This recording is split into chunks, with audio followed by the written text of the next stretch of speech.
Today's story is not the Indies. Listen carefully to find out what happened after Christopher Columbus and his crew reached land.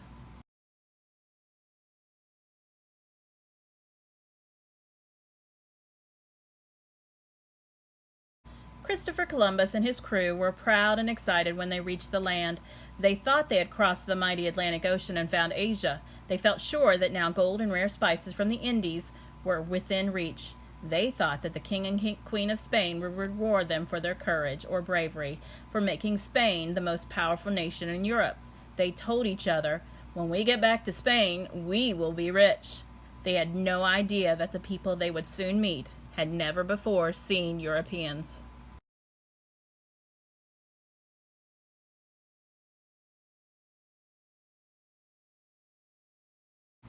Columbus's men followed him onto the wooded island. The people of the island did not fit descriptions of the people in Asia, but Columbus was still convinced that they had reached their intended destination. Declaring, "We made it to the Indies," he named the people of the island Indians. But things did not work out quite as Columbus and his men expected. The so-called Indians did not seem to have much gold beyond what they were wearing.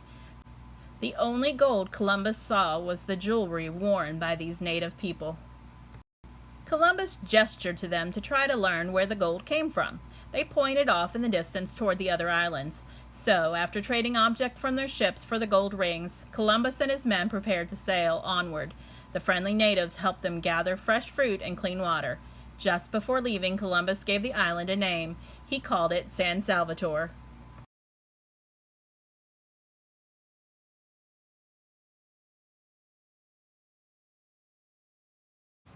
Columbus took the Nina, Pinta, and the Santa Maria farther west through the warm, blue-green waters. They found more islands, passing many and landing on a few. They lowered their sails once more off the coast of a larger island, which Columbus named Hispaniola. There, Columbus told his sailors, "We will continue to explore tomorrow. Right now, I am weary. I will rest in my cabin. Wake me up if there is anything I need to know."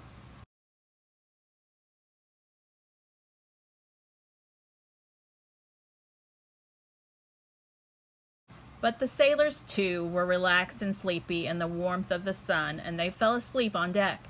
A breeze came up, and the waves began to wash lazily against the sides of the Santa Maria. Then the waves became stronger, and slowly they began to move the ship. Still Columbus and his crew slept, until suddenly, crash! The Santa Maria struck in the huge, sharp rocks off the coast of the island. Columbus and his sailors awoke in a hurry. They rushed to look, but they were too late. They saw a huge gaping hole into the side of the Santa Maria. Their ship was sinking. All they could do was signal for the Pinta to come help, gather everything together, and hope to move the other ship to the other ship. Columbus's flagship, the Santa Maria, sank slowly into the calm, blue-green water that had seemed so safe and peaceful. As it did so, the friendly people from the island came paddling out in canoes and generously helped move whatever could be saved from the ship onto the shore. Columbus had lost one of his 3 ships. Still, he felt he would return a hero's welcome to Spain if he could just find gold. He noticed that the people who had been helping him wore more gold than the people on the other islands that he had visited. When he asked them, using gestures and movement, they signaled to Columbus that their gold came from the high, heavy, forested mountains in the center of the island. At last, Columbus had found the source for gold. He would start a gold mining operation in the mountains of Hispaniola.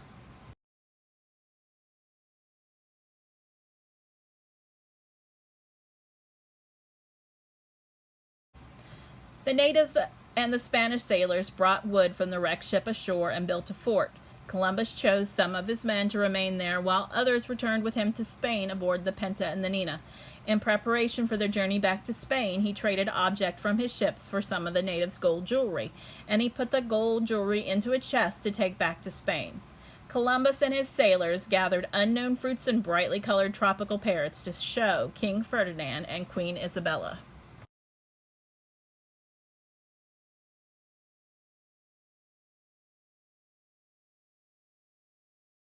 The journey home was stormy, and more than once his men thought that they would not get home alive. At last the storms ended, and the two ships reached Spain. The families of the sailors were overjoyed that their husbands and fathers had lived through this adventure. They danced in excitement, and when they saw the chest full of gold, telling one another, "We'll be rich! We will all be great lords and ladies and live in palaces."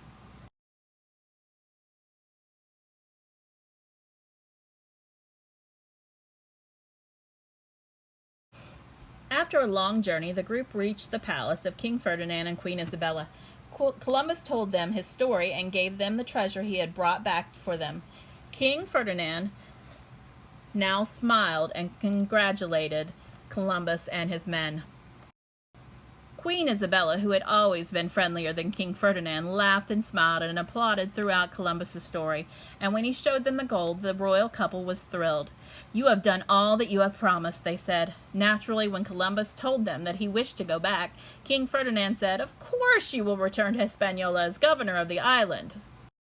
You will be in charge of all the western lands that you have claimed for us, and this time we will give you many ships to command, not just 3. But first you must rest and spend some time here as our guest." Meanwhile, Columbus thought, "All I have worked for and dreamed of all these years has come true. I am a friend of the king and queen. I will be rich and important. I will be famous as the man who found another way to Asia."